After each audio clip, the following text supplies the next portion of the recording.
Welcome to the Friday Arse Show. I'm joined by Big Steve. How are we doing, mate? Yeah, not too bad, man. Not too bad. Where are the others? Yeah. I ain't got a clue. We've had a no-show.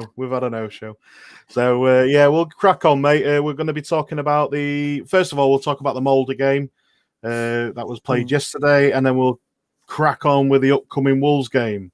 So let's just get down to it. Molde. I don't know. I have a clue. Bloody Norwegian. I must say, just before you start, mate, I must say quick, sorry for the late start. It was due to the no-show. That's why we're a little bit late. I was trying to get hold of him. Cory, if you're listening, if you do, get your fucking ass on. Yeah. Right, anyway, Steve, what did you reckon to the game yesterday, mate? Overall, in the end, I don't think it was that bad. I thought it was a solid performance, but that's the least you expect. I think in Europa League group stage, second half, massive improvement. The same as we've seen for most of this campaign so far. It's the seniors, it's the experienced heads, players that should be absolutely fucking firing, that are letting the team down. And look who made the difference. Look who were the only players that looked like igniting any sort of spark into the game. First half as well. It's the youngsters. And Pepe. To be fair, Pepe turned around. I think Pepe has to get his plaudits. Max told me to do that one for you, mate, just for you. Chubby for the kids, mate. Absolutely. Like, I'm not being funny, mate. I'm with you on it. I'm with you. That's what I mean. Everybody's joining me. Like, Viva la Revolution, I was ahead of the curve with El Neni, and now everyone wants to nosh a bit of the Egyptian king. And now everyone's after the kids, so lock up your sons and daughters. I wholeheartedly agree with you. I think from what we saw from Nelson against Leeds, he was a completely different player. Yeah. He absolutely smashed it. And I'm going to say it now, and my man of the match for that day was definitely Pepe. He was a completely different player than what he did against Leeds. And it's showing. And I made a comment on Twitter, and I don't know if you probably agree with this, but I think the difference between the squads, the Premier League squads and the Europa League squad, there's a huge difference. I think I got some I got some flack for it saying, well, it's Molde. Yeah, maybe so, but it's not about who you're playing. It's the energy in front of you. The willingness to move forward, people moving forward, people running into the box. And that's the main thing for me. It showed a massive difference. Like the fact that you got Nketiah, Balogun when he came on, running into the box, Smith Rowe when he came on, making runs into box. It makes a difference.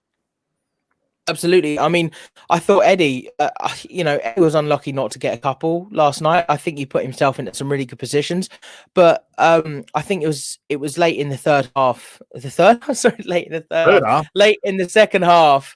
Lacazette in the final third, he was just jogging up and down, not doing anything, not doing absolutely anything. And there was a ball played in, and Lacazette, I think Eddie held back, and it went over. They sort of dummied it, and Lacazette was making such a half-hearted, lazy run into the box. He was miles away from the ball. At that point, if you're on a counter attack, I can't hear you. You've gone. I was just about to say, we see that a lot from Lacazette. Yeah. And I mean, if you're on the counter attack and you've got two or three men running up, you bust, and a prime example here, I'm just thinking about it, is go back a couple of years to the Crystal Palace Giroud scorpion kick goal. He bust his bollocks to get up to the area. This is a guy that, to be fair, me and you could probably challenge him in a fucking 100-meter and not be far off. And it's like he's. I'm trying to say, big guys don't have pace. True. But I can't. I couldn't believe it. It's like, if he would have got there and maybe misfired because he was on the stretch or whatever, you say, okay, fair enough. But you want to see that determination to get into the box and try and get into a position where if that ball does fall to you, you're near it. And he just didn't give a shit, and the ball just skimmed out. It's like, dog shit. It's story of his Dog shit career, from isn't it? Really, Lacazette. let's face it. Dog shit from Xhaka as well. No. I thought he was non-existent in that first half, and that's the one worry I had going into it, was the fact that, you know, I'm sure it was set up initially as a 4-4-2, and then it just wasn't working. So the wingers sort of were coming well in field, and it kind of ended up being like a floating three, and then I don't even know. For most of that first half, we were just trying to get something going, and it didn't happen until the second. And yeah, Xhaka just nothing again, absolutely nothing from him. Which, yeah, story of his career. I've lost you again. You're being muted. God, I keep muting myself, and I don't know why. But I think I'm used to it because I'm on other shows as well, and I keep having to press mute to shut myself up. Yeah. So no one hears out. So that's the issue. And I'm hosting this one. Why am I muting? So yeah, I agree with you. Story of his Arsenal career, Xhaka. Sideways and backwards. Never really doing anything substantial.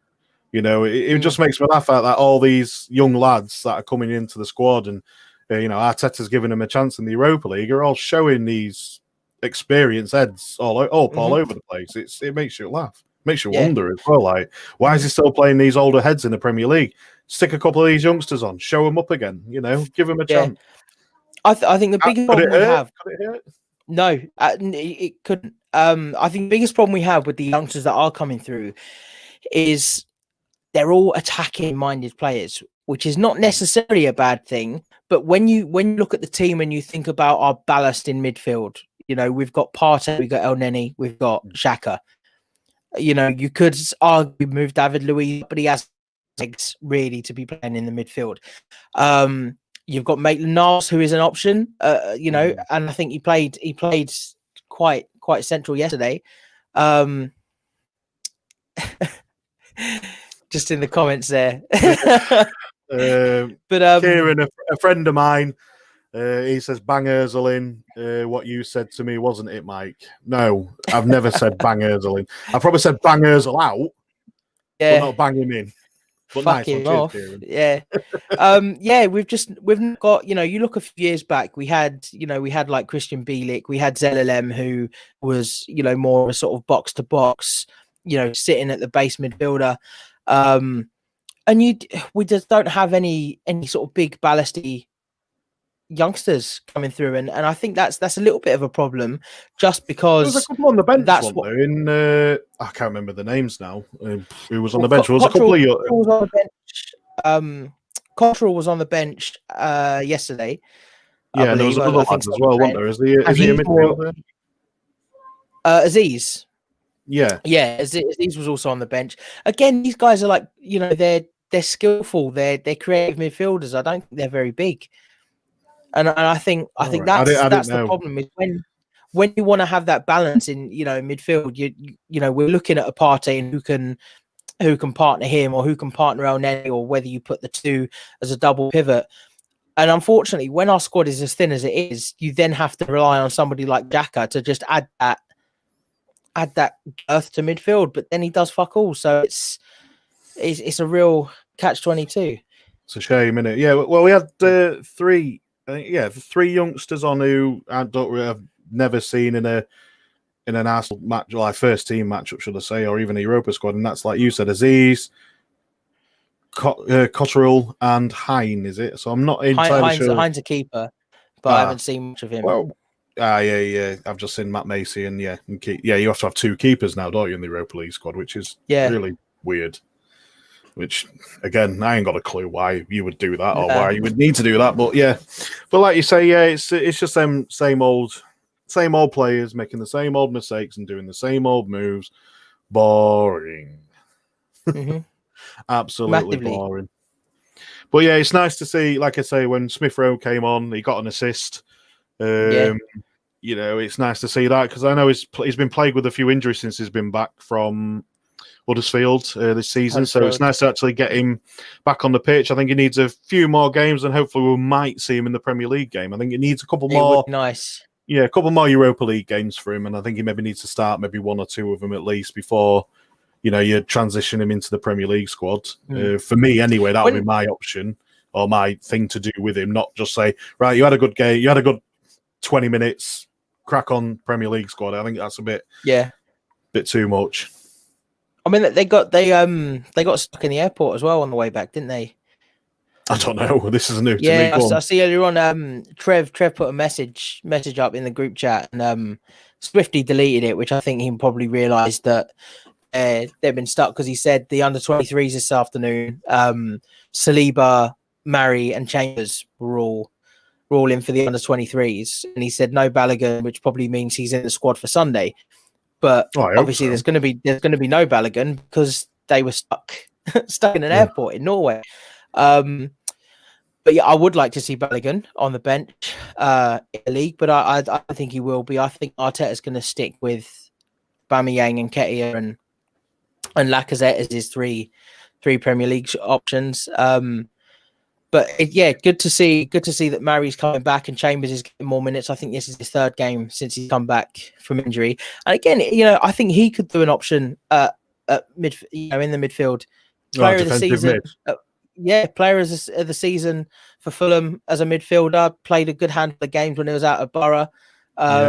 Also got player of the season then. But I think having these two back, hopefully we get to see a bit of Mari in the Europa League. Just because people were hyping him at the end of last season over one good game. He had a good game on his debut. We haven't seen enough of him to get really hyped up. No, was he played in the Charity Shield, or was it the FA Cup final? I can't remember which one he played in. No, I don't think Pablo Mari played either. Because Mari was out, wasn't he? He came in. That's right. He was out early on in the season. Early on in last season, wasn't he? Yeah.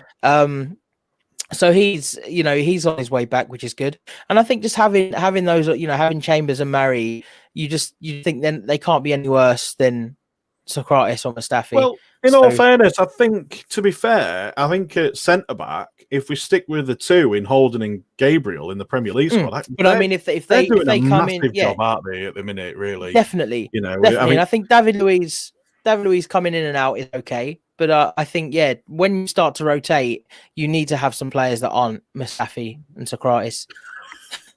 I think that's the main thing. Absolutely agree with you there, and I agree. But I think I don't think we should rock the boat with Gabriel and Holding. I think we should really stick with them, let them do what they're doing, because believe it or not, as an Arsenal team, we're not worried about the defence. It's strange. No. For the first time in God knows how long, we're thinking, defence is fine. What's going on with the forwards? But yeah, I'm sure we'll get onto that in a bit, because we will be talking about the upcoming Wolves game. But Kieran again has a question: do we have a date for Martinelli yet? As far as I'm aware, he's in training, but not full training. He's just sort of I think he started running. Training. Yeah, light training, isn't it? Running and getting back up to something, but I don't think he's not in the squad training or anything like that yet. So it could be another month, possibly month and a half, maybe two before he's back. I would have thought maybe into the new year. Maybe FA Cup in the new year. We might see him. Yeah. So we'll get on to the Wolves game. Unless you've got anything else you'd like to say, I know. No, just yeah. We've had the chubby for the kids, haven't we now? So yeah, we've had that one done. But in retaliation, I'll put that on for you, Steve. The kids were very good, but actually, just one Balogun, his goal, as good as a debut. Well, it wasn't his debut, was it? His debut was week before. His first goal, second game, isn't it? Second game, first attempt as well. But what I couldn't believe, when was the last time we saw a striker? Well, I know exactly the last time, but back to goal on the turn, score. There haven't been Lacazette in his first season with Giroud. Giroud was still at the club. 2018. Yeah. Couple of years since we've seen a striker back to goal, turn and score. Mental, but very good. Very good. Kai has got a quote here. Well, not say quote, a statement. Pepe should have been built up as the focal point and the main man of our attack. if we're talking about the Molde game, Kai, I think he did all right where he was. He was man of the match for me, and I think he was man of the match for everyone, for a lot of people in that game. He was pretty much faultless. But me, in my opinion, for that, I think it's because he had a competent, which is weird to say for me because I didn't rate Cedric, but he had a competent right back behind him who can defend and actually pass a ball. And I think that was the difference for me. And make a good cross and put him into them areas where he wants to go. So if he's running down the flank, he's putting him into that areas over the flank, that's what he needs. I think that was the difference for me in Pepe. He had someone competent behind him who wasn't making stupid runs in field for no apparent reason and getting caught out of his position. I think that's the difference for me. But apparently, according to a few ratings that I've seen, that he was one of the lowest ratings of the pitch. I thought Cedric had a good game. I don't know where that came from. I didn't think he was the worst player on the pitch by far. Kieran's made another. Kieran's made another comment. I've heard Steve mention Balogun quite a few times on podcasts, and I didn't have a clue who he was. So, well, you know now, mate. Yeah. He's made his point. Second game, first goal. Can't argue with that. It would have been nice to see him in the Premier League team if, like you say, if he didn't get caught out. I think we need someone like that. Maybe some fresh legs in the Premier League team to, kickstart us a bit. Maybe wake Lacazette up and wake Nketiah up in some respect. Yeah, so, I think Nketiah thrives on the balls into the box and making those runs. So as long as we're doing more of that, I think Nketiah scored a couple, since he's been at the Premier League team since the back end of last season. But yeah, Balogun, I think Balogun will try and make more himself, whereas Nketiah will always be on the end of something. And I think the two Jacks, he makes them runs as well, Balogun. To be fair, the runs in between defenders, which we wanted from Aubameyang against Leeds, which we never got. Yeah. But anyway, that was a different one. That's a different one.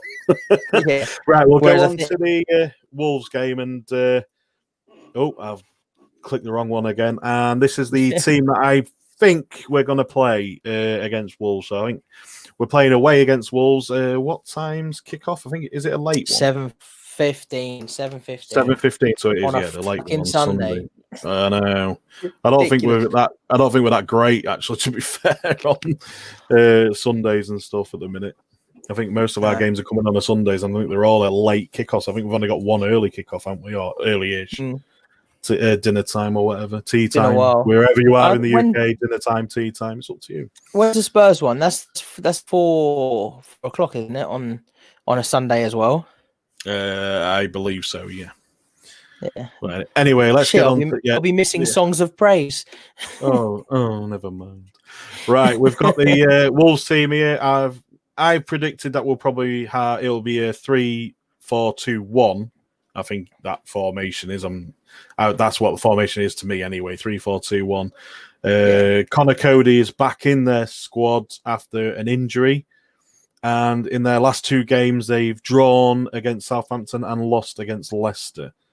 So it doesn't really say much for them in the last 2 games. I think if you go back the last 5 games, I think they've lost 1, which is Leicester, drawn 2 and won 3. So that would be 6, wouldn't it? Yeah, that's the last 6 games then. Sorry. That's my fault. But can you see any differences in the team that we're going to go against on Sunday? No, we were talking before we started. Yeah, I can see Traore coming in just because he's a handful, and our centre backs aren't blessed with pace. Our midfield isn't going to be blessed with pace. So I think if we're caught on the break, which we might not be, because I don't think we're going to throw men forward to get caught on the break. Play another bunch of what is it? It's called now. It's not parking the bus, is it? It's people have been staying low block. I keep hearing that phrase thrown around. Low block. Yeah, there's low block, and I think I've heard the phrase parking the train rather than parking. Yeah, someone said parking the train, didn't they? But low block. I think Traore will be there to really try and cause some trouble. Yeah, Traore and Podence there. I think they're going to be there, and Jimenez. Obviously, they're there. Yeah. Obviously, they're going to be their main threats. But the fact that they can do a job as well, it's our defense is definitely have to be on point, and so have our midfielders, to be fair, as well. But they're not the only ones. Obviously, they can do a job and threats. Neves has got a hell of a kick. Yeah, he can take a shot from just about wherever he wants.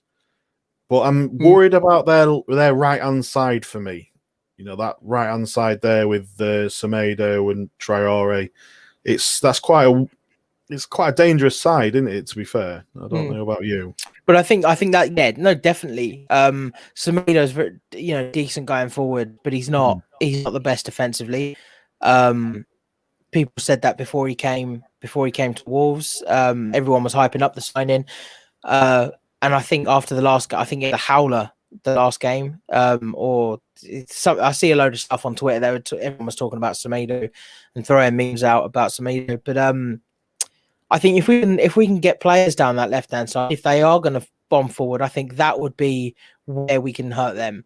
And I think if Saka is fit, then you look at the runs he was making against Leeds in the second half. I think if we can expose that space that might be left behind there, then we've got a chance to do something. If our strikers are coming in the box, and if we've got midfielders coming in the box, because if we haven't got players in the box, it's all well and good Saka breaking down the left, but he's going to be left on his own. So as far as I'm aware, I don't know his injury status at the minute because there wasn't any. I haven't seen anything been up. So I've got him in the teams which I will put on now.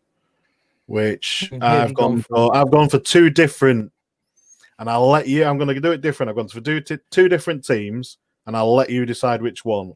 I've gone for the obvious 5-2-3, or we're really going to go out there. And we're going to do the 4-3-3. I'll let you decide which one you want to pick. Now, I'm in two minds because I look at that three, the one with the back 3-5, and I think that could really, really do a job. The only thing I would change is I wouldn't have that front three. If Saka is going to play as a wing back, I think Willian is going to play. Unfortunately, but if Willian is going to play and we play a back five, then you bring in Nelson on the left hand side and you put Aubameyang in the middle. You keep Lacazette out and you play Willian. Willian can then, if Saka is getting forward and we go towards a more back four, bring Willian inside like we did at Fulham and say, look, if you're going to, because he ain't running past people, he ain't gonna take on defenders. Play him in the middle, add that extra body to midfield. Have William trying to pull the strings along with Saka, who's getting forward. Aubameyang be floating about, and Nelson is also going to be doing something somewhere, because he's been a live wire in the last couple of games. So I think if we have a 5, you cannot have Lacazette as the focal point. You just can't. I think you have to drop Lacazette in that case, and you say to Willian, look, you drop into midfield, you play that extra man, you essentially be that 10. But 4, I would like us to go with the 4, but the problem with the 4 is if you've got a big nasty bastards playing up top like Jimenez is, and then you've got players like Polant and Traore that are constantly bombing down, on the inside and attacking Hector Bellerin's flank and easily running past Xhaka, then you're so exposed and you're on the back foot. And I really don't want to see another game where we go with this low block where we're playing a back 4, but because we're on the back foot, we've actually got a back 7 or a back 8. I don't want to see that. I really, really don't want to see that. So I think the best way to combat that from the start is to perhaps go with the 5 and have those extra pieces in the midfield and going forward, and that way you've got the numbers at the back, but at the same time you can account for anything. It's a tough one, to be honest. Yeah, and I think it doesn't help with the fact that Partey's still out with an injury. El Nene is in. He may be, he may not be, depending on obviously his COVID restrictions, and I can't remember. I don't know how long he's been off personally, so I'm not entirely sure. I think it's only been about 2 weeks, isn't it?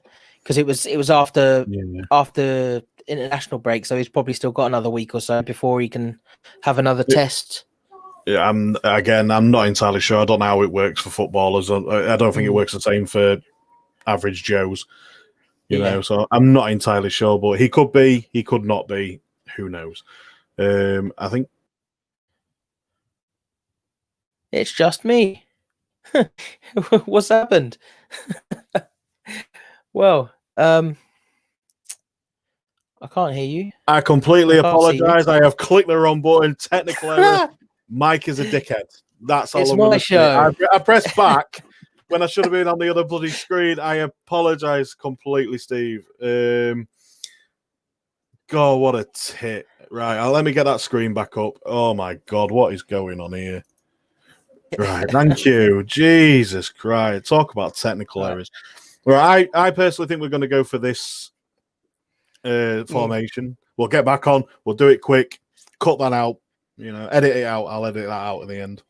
Even though we're live, I don't know how that's going to work. But yeah. But yeah, I reckon we're going to personally, I think we're going to go revert back to this and this squad just down to, like I say, you got the injuries to Partey. El Nene probably not even going to be in.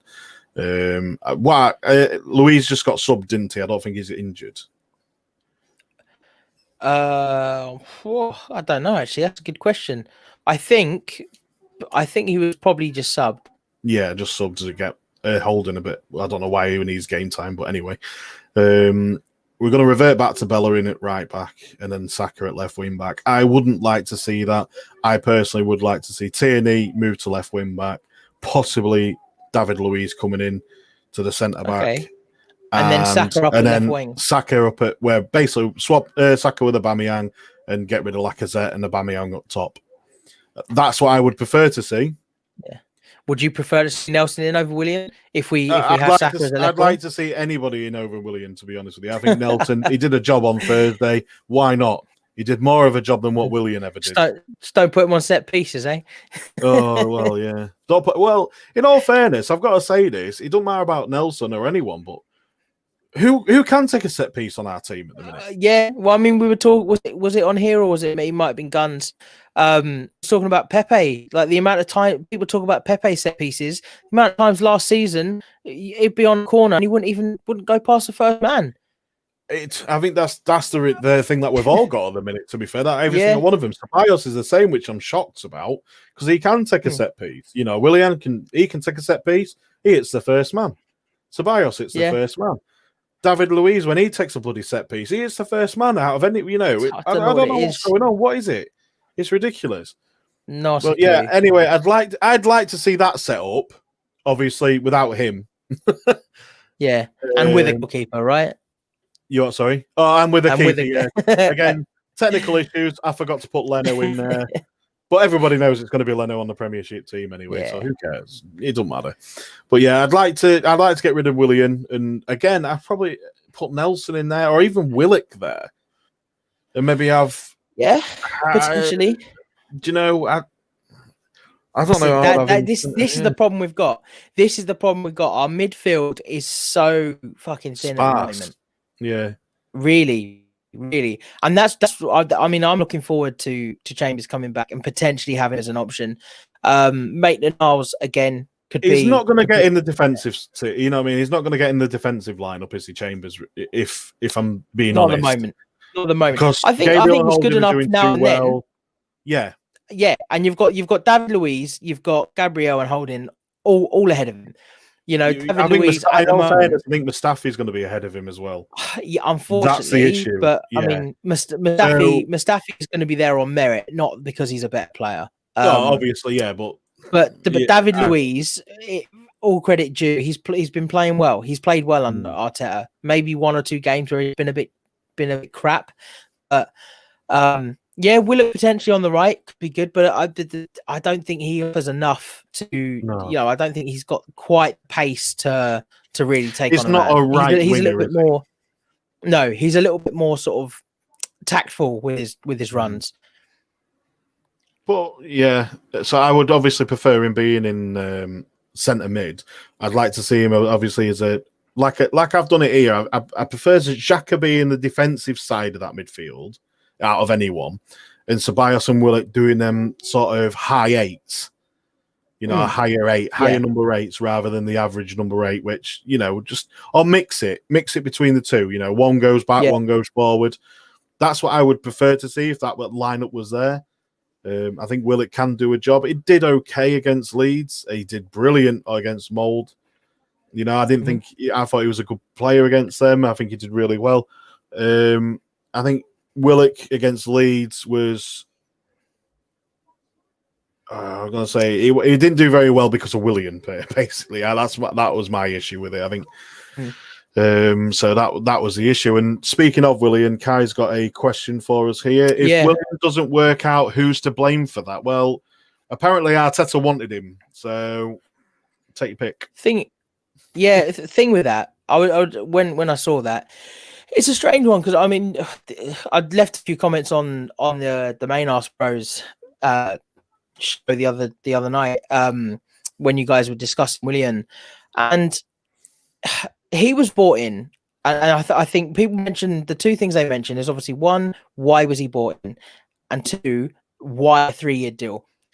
The way I see it, and I think a 3-year deal is there because let's say he has this whole season where he's performing like he is now, right? We've got some sell-on value. We're not going to just get rid of him next summer on a free because he's got another year there. So if someone wants to come in from China and say, right, we want Willian, say, okay, we'll give us 4 million, 5 million, whatever it may be. He's going to go for cheap, but we've got that added value. The other reason, I think the reason we got him in is because although he is like a 1 in 3, 1 in 4 player generally, the back end of last season for Chelsea, he was decent. You know, a lot of chances created, quite a few assists, a few goals. And the fact that our midfield creatively and at base is so sparse, I think we saw him, thought, well, actually, who's Premier League ready, who's not going to cost a lot in the grand scheme of things, who can come in and probably do a job. And I think William was that person. I think there were plans to get maybe Aouar, as Dan, Dan is very, very sort of keen on from the same old Arsenal show, which you can catch on there. And our fellow Arse brother is always on there in Manny, so yes, you can catch that. Manny's on there. Steve is talking about the last show that we did on Arse brother, which is Arse Bros Extreme. It has been recorded. It's been on there. Please give it a watch. It's a brilliant show. As Steve will tell you, he did make a few comments on there, and a lot of them were asked and answered. So myself, I'm on there as well. So I think he was bought in because he's someone that should theoretically slot right in, and he isn't performing. So that isn't down to anyone who brought him in. Yeah. We didn't. Whoever decided to bring him in didn't expect him to be as shit as he is at the moment. You think they're going to? Apparently, he was a catalyst to getting him in. He was. That's all I hear is that he was so up for having him in, and I can understand why. And obviously, I can understand why Chelsea didn't want to give him a 3-year deal. But then I can understand why Arsenal would go, you know what? Okay, we'll give you a 3-year deal because if it doesn't work out, we recoup something back, even if that is only 2 million. That is true, actually. I never really thought of it like that. But you could think, if it doesn't work out this year, stick him on the transfer market.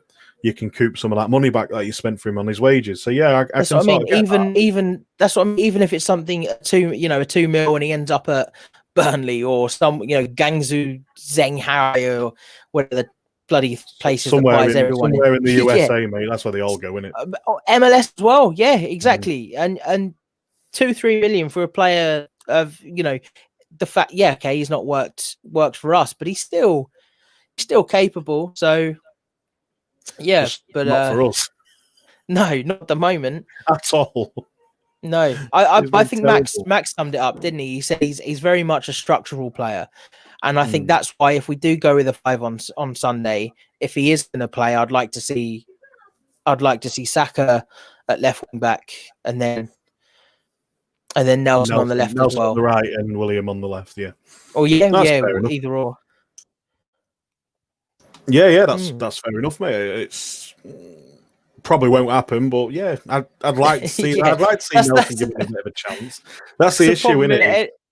It's when you have to say it probably won't happen. It's just like you just sort of get your hopes up, and then it won't. That's the issue. You know it's going to revert back to old, don't you? It's like 5-3-2, same old. Lacazette up top. Oh god, here we go.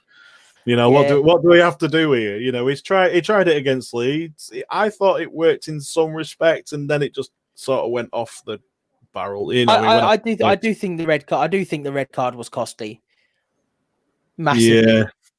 Yeah, I can see that, and I can agree with that. Yeah, it definitely was costly, but there's a lot of things going on that one as well, and that's But we have mentioned Pepe in that other in the other show. Mm-hmm. But by all means, Steve, if you'd like to put your 2 cents in, go for it. No, I was just going to say, I think the before he did get sent off, I thought we did look slightly different. So, I think again Nelson made the difference, and I know he was only on for 5-10 minutes before Pepe got sent off.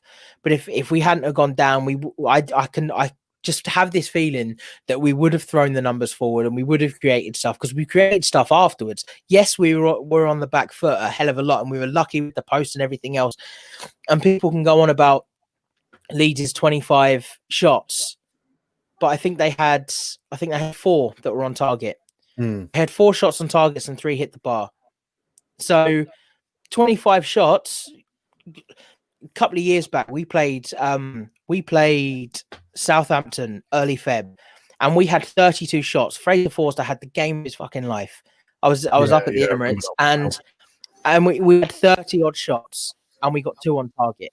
So you can say, oh, you had shots, but you've got to be better with them. How many shots did they completely went straight past the goal? So it doesn't tell a whole story. We were on the back foot because we had to be. We couldn't let them in, especially after going out to 10 men. So I think these next couple of games, perhaps we'll do something different in the derby. I don't know. But I just think things are slight. There seems to be with the Nelson, with Will coming in. Arteta, I think, is trying to change things, and we're trying to just build on what we've already had, because he has to. Because we can't keep going in the games and playing 10 men behind the ball and having Aubameyang out wide doing nothing and Lacazette sulking and jogging about on the halfway line. Because it's fucking shit. It's annoying. It really is annoying. It's so frustrating. Yeah, and no one making runs inside the box, and this whole thing. I mean, I've said it before, and I'll definitely say it again. This whole thing, like, with no creativity, chances are being made. I don't buy it. Yeah, chances are being made, chances are being created. The problem is no one's firing. No one's firing, and no one's breaking their bollocks to get on the end of it, or to help things go. We might make a chance or half a chance, just as we're sort of on the break, but then nobody else is up, nobody else is busting along to get there. No, and that that might come back. That's the issue. And again, when we was watching the Molde game, you saw people busting a nut to get into the box. You saw Nketiah, you saw Nelson, you saw Pepe, you saw Smith Rowe, you saw Balogun. That's 5 players there that are busting their asses when they come on, and they're going straight to the box. And they know they're expecting a cross to come in, and they're going for it. When have you seen that in a Premier League team since Fulham? Yeah, you haven't. Maybe a bit of Sheffield United. I think look kind of good for a little bit. You saw saying that though, as I say, since Fulham, but you saw glimpses of it at Manchester when we played Manchester United. Yeah, and that game there was for the taking. We should have had that all over. We should have absolutely battered them. But when people are saying we're not creating enough chances, that's a perfect game to look at and say, yes, we are creating chances. We've got forwards who can't be bothered, and that's the issue. And glimpses in the second half at Leeds, as frustrating as a 0-0 draw was, we were constantly, when we could, when the pressure was off us at the back, we would be trying to get forward. I don't think Aubameyang did enough, which has been covered on every podcast under the sun this week. I said it first, by the way. Yeah, I like to make a huge mention to this myself. And I hate to be proven right, and like we all say on Arse Brothers, prove us wrong. We like to be proven wrong, but we hate being proven right. And I said it about 3, 4, maybe 5 weeks ago. Aubameyang's lazy. I've been saying it for ages, and I'm just being proven right. And now everyone's jumping on it. I'd like to, little smug face there. Hang on.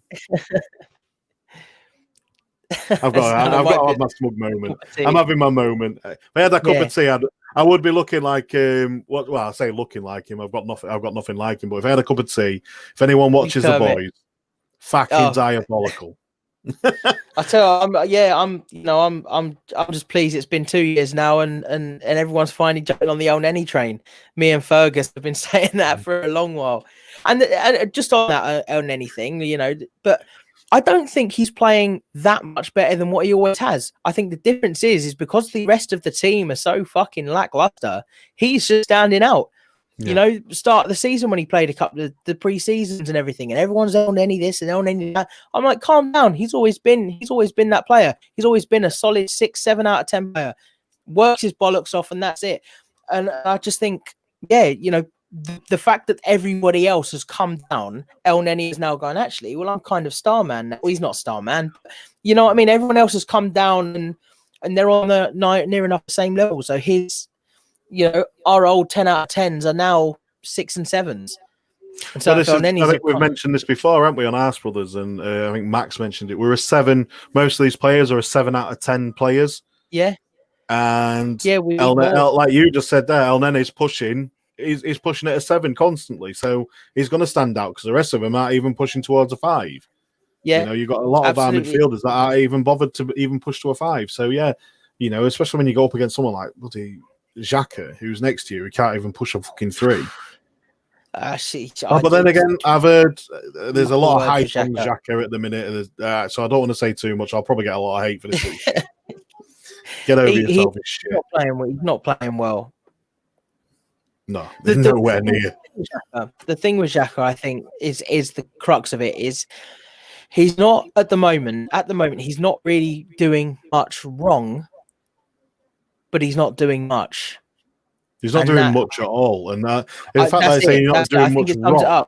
So he's not making the mistakes or he is doing the stupid things as much as he was because he's not doing much. He's standing out of the way. He's not wanting the pass. He's not trying anything. He is doing things wrong though, Steve, because you can guarantee he'll get caught out at Wolves because you've got Traore. Probably. You've got Neves, you've got Dodonka. They'll just run past him. But they run past him, but he won't even try and do anything about it. Exactly. And that's the problem. That's the biggest problem. And that's why I think where his fans are, they're saying, oh, but I think he's improved under Arteta. I do. I genuinely do think he's improved. But from where he was, you couldn't get much worse at times. That's the thing. There was a stat I heard. So don't quote me on this. It might not exactly be correct, but something around the stat is a couple of years ago, Xhaka used to get his foot in 2, 3, maybe 4 times a game. Or used to aim for that. Yeah. Now you're lucky to see him getting his foot in once a game. And that's a massive difference, and that's a huge drop. People said it in the first season, though, that the Bundesliga, generally, is played at a much lower pace. Mm. There's some bloody good teams and there's some cracking goals scored, but generally it is not as fast-paced as the Premier League. And that's why I think Xhaka excelled, because he had time on the ball. He had time to, assert himself. Yeah. He hasn't suited this Arsenal sides. He hasn't suited any Arsenal side, to be fair. No. But there's also a lot of questions around him. Should he or shouldn't he even be in the team after his spat at against Crystal Palace? But we'll save that for another time. And I think, Kai says the same. Like you can't have midfielders that don't tackle in this league, and we completely agree. I'm sure you'll say the same, Steve. You can't. At least when you see Ceballos on the pitch, he's putting an effort in. We saw him against Leeds, and I think because he had a passenger like Xhaka next to him, he's all over the place, and he's suffered for it. His game suffered for it because he's carrying a passenger next to him. I like about Ceballos, I'm not his biggest fan, Ceballos. I think there's a hell of a lot of hype on him. However, if we can get hold of him for 30 million, I think it's good business. He has his moments, but the thing I really like about Ceballos on and off the pitch is he's fucking tenacious. He's got this bite. He's got this bit of grizzly to him, and I like that. I really like that because he's not a small bloke. He's not the biggest, but he's not a small bloke. So when he does put a challenge in, it may not be the best challenge, but he makes it messy. If he is cracking back, he tries to make it messy, whether that's a pull on the shirt or a shoulder that puts them off. He does. He tries. He has the effort there. It's sometimes with his creative game and his going forward game that I think lacks. And sometimes there he can be a bit lazy. But I think he's always trying to, as you say, if he's got a passenger, he's always trying to make up for things. And I think that definitely does hinder his game because he can't do what he does best. Yeah.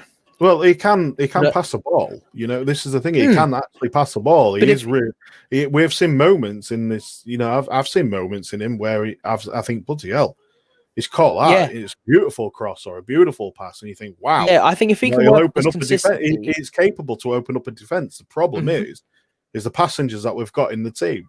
When you're not getting forwards making a run, you've got a passenger sat next to you who's doing sod all. Yeah.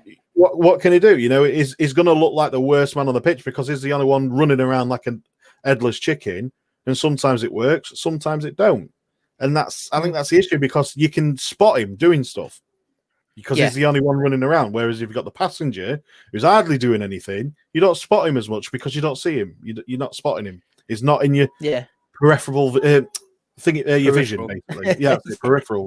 He's not in your peripheral vision. 100%. And that's the issue, you see. When we had Guendouzi in the team, you constantly spotted him because he's running around like an headless chicken. Again, Guendouzi, another player.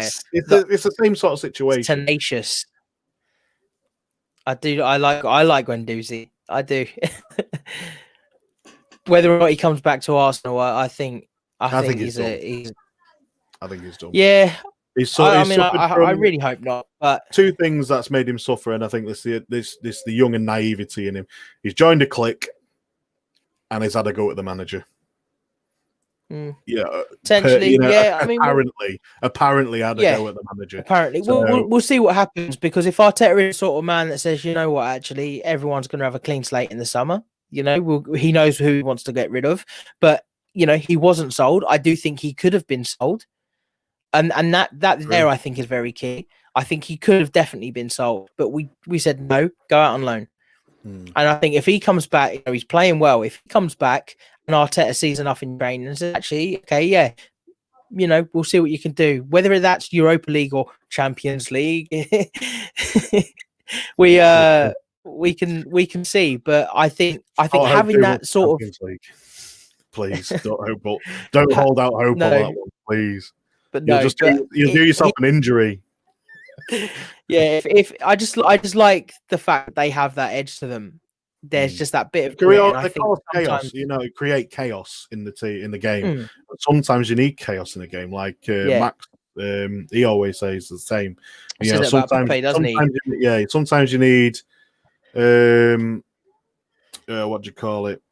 Oh God, it's gone over my head. Tactical knowledge, so you stay in. You need that tactical awareness, and then sometimes your Williams, like your Williams and your Aubameyangs, and people like Xhaka. Xhaka, But then sometimes you need chaos in a game where you're going to need your Ceballos, you need your Guendouzis per se. So and Pepe's. Tierney's, I think he causes chaos in so many other ways. Yeah, but Tierney's such a there's a few players that are very good at both. Partey's another one. Partey will, he does everything right, and he's a top player. The problem is we seem to have at the moment these players that are either one or the other. We need a bit more of both, and I think Ceballos is a bit of both. He can. Ceballos is a bit of both. Tierney's a bit of both. Gabriel is a bit of both. I think Holding is as well. Holding's not exactly nicey, which I do quite like. What's Kai said here? Kai Chen's made a comment in regards to the overall belief in what Arteta is trying to do. Is Wolves a first nail in the coffin if we don't get a win, or do you think that is way too early to be talking about nails?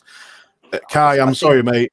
It's way too early to talking about nails, and I think we've said it before. This season for Arteta, I reckon it's just going to be a pass. 2020, get it out of the way. Move on to your next. 2021 is when you start because of everything that's gone problem. The only issue, because we got so many issues when we started. When he started, he had everything that's for Emery. You know, we had all that issue there. He got us back. He got us back into the 8th, and he also got us back into the Europa League from winning the FA Cup. So when it comes to 2020, I think with everything that went on, we got rid of a couple players in the start of the season. Who did we bring in? He was only we brought back on loan. We brought Tobias on loan. We got Gabriel, Gabriel. So he has brought in some players, and some of them, you know, in regards, are going to turn out to be really good. Like I think you've got Partey, and we've got, like you say, Runason. He's had 2 clean sheets. Can't argue with that.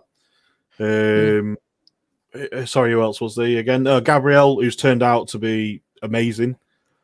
So yeah, I mean, towards the end of the season, with the stuff that's going out at the end of the season, with the garbage that we're going to get rid of, I think that's when it's bringing the people in. I think that's when we're going to start asking the questions. Who's he going to bring in to replace the garbage? You know, is he going to replace them with more garbage, or is he actually going to enhance the team? And I think that's when we need to start looking and thinking, right, that's when the questions start needing to be asked. I think this season should be a pass, to be honest, with everything that's gone on and everything else. And the clicks in the squad that really piss me off. You know, we're basically Hydra. I don't know if anyone watches Marvel. We are Hydra. You cut the head off one, 2 more fucking appear. And the problem is we've got the Red Skull in Ozil. Yeah. You know, the bog-eyed cunt who keeps bloody popping up his mouth on every fucking... Yeah, fuck off. But yeah, and I think that's the issue. I think we are Hydra. Yeah, I think he does deserve mostly a pass. I think if we're in real dire straits come sort of February, March, then I think things have to, you have to start thinking if we sat 20th in March, then no, I don't think it's going to be that bad. And people are saying, I know what you're saying. If we're sat 20th, completely different story. Yeah, if we're not in the top 6 by the summer, he has to go. Blah blah blah blah blah blah. It's like, no, if we're sat 7th, 8th, 9th, 10th, come the summer, you say, right, okay, these guys are out. Hopefully, here's some money. Bring some players in, and where are we sat in January? And if we're there or thereabouts, around the top 6, you say, right, let's strengthen in January. Who is going out in the summer? And if things are so bad come next January and we're still seeing exactly the same performances, the same level of shit, and nothing has really changed, then you say, right, next summer we've got to look at who we're going to bring in. Ride it out, bring someone in the summer, because being a part fan of Sunderland, I hate managers going midway through a season. No, because I completely agree with you. You have, they have a summer window. They might go in maybe just before Jan or around the Christmas period, but then they've got no time to address who is in the squad, who does what, knowing who they can bring in, because they don't know anything about the players that are there, and then they might do all right up until the summer. You get a bit of a turnaround, and then they start falling off again because they've not had enough time to really do anything. And it's just, how do we just keep this up? And then you just have and I don't want Arsenal to get into that sort of rhythm where every 18 months we're changing manager, because you just have to let him have the summer window. People said at the start, they said, give him 3 windows. He's had one. Really, he can't cut January. He's had 1 window. You give him the summer, you give him next Jan and see what he can do with the squad. And if it's still struggling then and nothing has changed and we're playing boring football and people just don't seem to be putting in any effort, you say, right, he can't get the best out of these players. He hasn't got the best out of the players that he's bought in. We haven't bought in what's needed to look at somebody else. Time to start looking. But you cannot, you can't, unless we are literally on the verge of relegation and we are that bad, it is way too early to speak about now. Too early. And you've got to remember as well, I think people tend to forget this squad that he has inherited, he's only added a few, and the few that he's added have actually turned out all right. Not all of them have been decent. Yeah, not all of them have been great, but a couple of them have been absolutely fantastic so far. So you got to look at this as well. This squad, the majority of them finished 8th last year. You can't argue that was all Arteta. That was not all he's doing. No. You by all means, was it 10 games 12. He had before? Yeah, was it 10 games beforehand? Mm-hmm. He had to make sure we finished somewhere half decent in the league. You got to remember that a lot of this squad absolutely fucked us up in Baku. A lot of this squad is still the Arsene Wenger cliques. This is the issue. When these cliques have gone, like I said, the Hydra has gone, that's when we can start thinking, right, this is when we can start moving forward, because a lot of them and a lot of these people that have caused a lot of these cliques in Ozil, Kolasinac, Mustafi. God, I forgot he was even still here. Yeah. What's he doing, Kolasinac? Kolasinac. Again, I think he was down to Corona, mate. He's something to do with, he's on a test again. I think he was even here. Christ. So yeah, you've got to remember a lot of these players are going to be disappearing at the end of this season, and then it's just the rest of them to try and get rid of, the likes of Xhaka, the likes of David Luiz. These other. I think Socrates is another one that's going to go. David Luiz, did he get a 1 year or 2 year deal? It's not the end of the next season, so not this season. Yeah, he got that one extra. Was it? I don't know actually now. If it's one extra year, he's out in the summer as well. He's out in the summer as well. I think I don't know if it was 1 or 2. Was it 1 and an option for 2? Possibly. Or was it 1? Just 1 in general? Or was it? Well, no, because this was the option. Is his option. So he's out as well. This is his option. So he's gone. Yeah. So he's gone. So you got to remember that a lot of these players are going to be disappearing, which is good. Mm-hmm. It can only mean good for the club. We're only going to be less with the likes of Lacazette and Xhaka, and I think we have to get rid of Lacazette. And I've always been a big fan of Lacazette. When he was at Lyon, I was shouting for years. I was so chuffed when we got Lacazette, when we were finally linked. And then the season before he came, we were linked and we refused to pay 35 million. We were trying to bargain on his release clause. They gave him a new deal in the summer after. We're like, oh shit, now we have to pay 50. And it's just typical Gazidez shit. But we won't get into that. But Lacazette, I'm gutted at how it's turned out, because as Max was saying on a couple of weeks back about the ceiling, Lacazette is playing here, but he can be so good on his day. But he's just, there's no effort, there's no heart, there's no desire. He's not fussed anymore. And I do think part of that actually is probably because his best mate is 150 grand more than he is. I think he's a sulky little bitch. I think he's a sulky little bitch. But Lacazette, I think we have to get rid of. Yeah, you got to remember, like I say, with the stuff that's going out at the end of this year, we've got to replace that in some respect. So, don't expect a full clear out at the end of this year, because it's not going to happen. No. It's not possible. So it's going to happen in stages. So this is what we need to start looking for. When these that's the other thing as well that I'm looking out for more than anything from Arteta. The stages of when these players are going to go out, and the stages of what's replacing them when they come in. So that's key for me. And again, like you say, by January next season, if a lot of them stages haven't worked and we are really poor in the bottom half of the table, then for me, questions are going to start being asked. Yeah. So I agree with you on that one. And on that note, I think we will call it there. So thank you very much for joining me, Steve. We've managed to drag nearly an hour out of this, which is good. It's been good conversation, and thank you very much for joining last minute, mate. I appreciate it. No worries, man. Yeah, and thanks for everyone in the chat. Make sure you do like and subscribe to Arse Bros. It is good. We have got some really good content coming out, and there's been some good content recently. Like I say, by all means, click on the last Arse Brothers Extreme. It's a real good one. Really good, healthy debating in there. It is definitely one of our better ones, I do believe. And I'd like to put this on the old ticker at the bottom, because he doesn't really get much mention on Arse Bros. He's meant to have his own show. I don't know what happened to that, but Ryan, you're a cunt. Thanks again. Shout out to Kai and Lundberg